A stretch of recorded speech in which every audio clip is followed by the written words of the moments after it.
भारत ने राजनीतिक स्तर पर ईरान का त्याग कर दिया है। भारत की वर्तमान विदेश नीति में ईरान सच में अप्रासंगिक हो चुका था। भारत का फोकस 5 चीजों पर है। एक एआई, दूसरा डेटा, तीसरा सेमीकंडक्टर और चौथा परमाणु ऊर्जा, पांचवा है सबसे जरूरी, पश्चिम को हमारा जो एक्सपोर्ट है, हमारा जो ट्रेड है, वो पश्चिम के साथ बढ़ना चाहिए, जिसके लिए जरूरी है आईएमईसी कॉरिडोर। एआई और डेटा से क्षमता बढ़ाने के लिए तो अमेरिका से दोस्ती रखनी है। सेमीकंडक्टर के लिए जो रेयर अर्थ एलिमेंट्स हैं वो फिलहाल चीन दे देगा, मगर दूर के भविष्य के लिए ही ब्राजील के राष्ट्रपति को भारत बुलाया गया था। परमाणु ऊर्जा के लिए यूरेनियम चाहिए और यूरेनियम कनाडा के प्रधानमंत्री मार्क कार्नी भारत आए थे।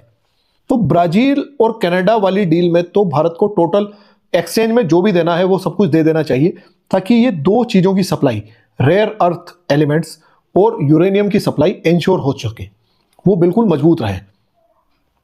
पांचवा सबसे जरूरी आईएमईसी कॉरिडोर, कि मुंबई से सामान पहले दुबई जाएगा और दुबई जहां जाने के लिए ईरान का जो डोमिनेंस है, यानी कि गल्फ ऑफ पर्सिया और स्ट्रेट ऑफ हॉर्मुज से जहाज गुजरेगा और दुबई के बाद ये सामान इजराइल के हैफा बंदरगाह है वहां जाएगा। और ये वही हैफा है जहां पर ईरान इस समय बम गिरा रहा है। ये कारण है कि ईरान शायद भारत के गले की फांस बन चुका था। कागज पर मित्र बनाकर हम क्या करेंगे? यदि ईरान अरब देशों और इजराइल का दुश्मन है तो बाय डिफॉल्ट व्यापारिक स्तर पर वो हमारा भी दुश्मन हो जाता है। वो बात ठीक है कि इतने समय से हमारी बहुत अच्छी दोस्ती थी, रिलेशंस बहुत अच्छे थे, मगर भीष्म पितामह ने एक संवाद में कहा है कि यदि अतीत सक्षम होता तो परिवर्तन की आवश्यकता ही क्यों पड़ती। ये वही परिवर्तन है, इसलिए हमने इसे चुना है। आज उसका फल मिल रहा है।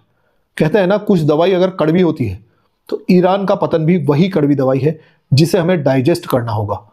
This is called in international relations there is